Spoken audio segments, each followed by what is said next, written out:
Hello everyone, welcome to all of you. कैसे हैं आप सब? आई होप आप सब अपनी तैयारी को बहुत अच्छे से कर रहे होंगे और जो ईडियम एंड फ्रेजेस के जो वीडियोस हैं वो भी आप बहुत अच्छे से एंजॉय कर रहे होंगे और आप सीख भी रहे होंगे इनको अच्छे से सेंटेंस के साथ में, है ना? क्योंकि हमारा मकसद ही यही है आपके लिए कि आपका एक भी नंबर जो है वो कट ना पाए। ठीक है, जो एक एक नंबर आपका बहुत इम्पोर्टेंट है और अगर आप इसी तरीके से तैयारी में लगेंगे तभी आपके जो टारगेट है आपका 90 प्लस का, तभी आप इस टारगेट को अचीव कर पाओगे। ठीक है, तो इसी सीरीज को कंटिन्यू करते हुए आज आपके लिए फिर कुछ इंपॉर्टेंट क्वेश्चंस लेकर के आए हैं। तो देखिए, जिसमें आपका सबसे पहला है एट डैगर्स ड्रॉन। देखो, एट तो प्रीपोजिशन है जो डैगर्स ड्रॉन के साथ में हमेशा यूज होगी। डैगर्स ड्रॉन का मतलब क्या होता है? देखो, डैगर का मतलब होता है छुरी, है ना? कोई भी जो शार्प नाइफ होता है, कोई भी धारदार हथियार होता है, चाकू होता है, तो उसको हम क्या कहते हैं? डैगर कहते हैं। ठीक है, और ड्रॉन का मतलब क्या होता है? निकालना। भाई अगर हम क्या करते हैं कि छुरी निकाल लेते हैं या नाइफ निकाल लेते हैं, तो उसका मतलब क्या होता है कि हम सामने वाले के साथ में क्या दिखाने जा रहे हैं? दुश्मनी दिखा रहे जाने जा रहे हैं, है ना? तो बिटर इनमीज, अब्रेसिव, है ना?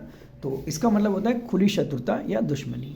ठीक है, आपने देखा होगा साउथ की मूवीज़ में अक्सर ये देखने को मिलता है कि बात बात में जो है क्या करते हैं, हीरो और विलन में जो लड़ाई होती है तो बात बात में जो है एक पार्टी दूसरी पार्टी के लिए क्या करती है? छुरी निकाल लेती है, बड़े बड़े धारदार हथियार निकाल लेते हैं और वो लड़ने के लिए गाड़ियों से चल पड़ते हैं।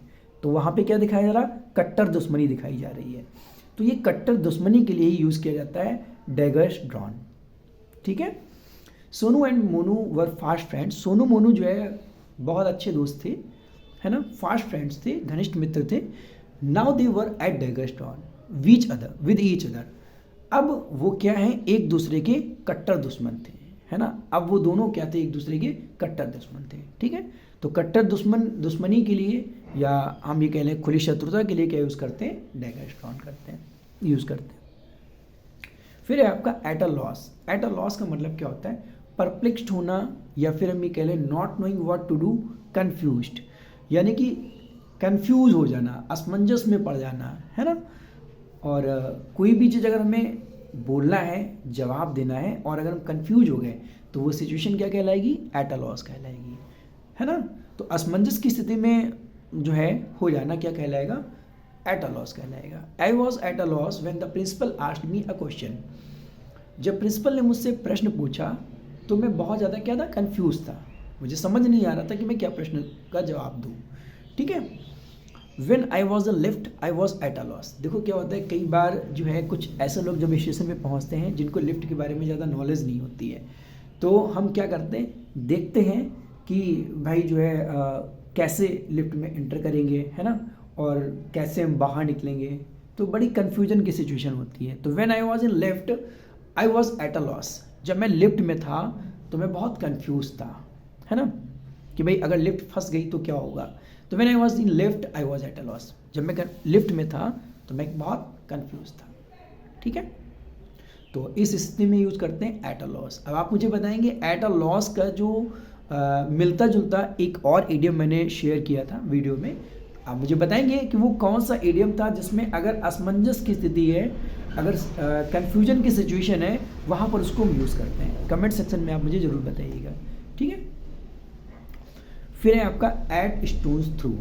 आई स्टोन्स थ्रू का मतलब क्या होता है? भाई देखो, कोई पत्थर है उसको आप फेंको, आई स्टोन्स थ्रू, उसको आप फेंको तो कितनी दूर हो जाएगा? आप अगर अपने हाथ से पत्थर को फेंकोगे तो कितनी दूर जाएगा? एक घर के पास या दो घर के पास बहुत ज़्यादा इतनी दूरी पे चला जाएगा। ठीक है, तो इसका मतलब क्या हुआ? इसका मतलब ये हुआ कि जो है बहुत कम दूरी पर, है ना? थोड़ी दूर पर, अ वेरी शॉर्ट डिस्टेंस, बहुत थोड़ी दूर पर आई स्टोन्स थ्रो का मतलब होता है। ठीक है, यानी कि नज़दीक के लिए, थोड़ी दूर के लिए हम क्या यूज़ करते हैं? आई स्टोन्स थ्रो को यूज करते हैं। इसीलिए ये लिखा हुआ है यहाँ पर कि स्टोन्स थ्रो मतलब फेंकना और स्टोन मतलब पत्थर। तो पत्थर फेंकने का मतलब ये कि आप कितनी दूर पत्थर फेंकोगे, जहाँ जाएगा पत्थर गिरेगा तो वहाँ से कितनी दूर होगी, क्योंकि बहुत ज़्यादा दूरी तो नहीं होगी। ठीक है, तो वेरी शॉर्ट डिस्टेंस के लिए यूज किया जाता है a stone's throw. My college is just a stone's throw from the KV hospital. मेरा कॉलेज जो है वो केवी हॉस्पिटल से बिल्कुल थोड़ी दूर पर है। आप समझ सकते हैं इस एग्जाम्पल से बहुत अच्छे से कि my college is just a stone's throw from the KV hospital. मेरा कॉलेज जो है वो केवी हॉस्पिटल से बिल्कुल थोड़ी दूर पर है। ठीक है, तो I hope this is clear to all of you. उम्मीद करते हैं कि आपको बहुत अच्छे से ये चीज़ समझ में आ गई होगी कैसे इनका यूज़ करना है। ठीक है, और आप कमेंट सेक्शन में सेंटेंस जरूर बनाइएगा। वीडियो अच्छा लगे तो लाइक कीजिए, शेयर कीजिए। Thanks for watching.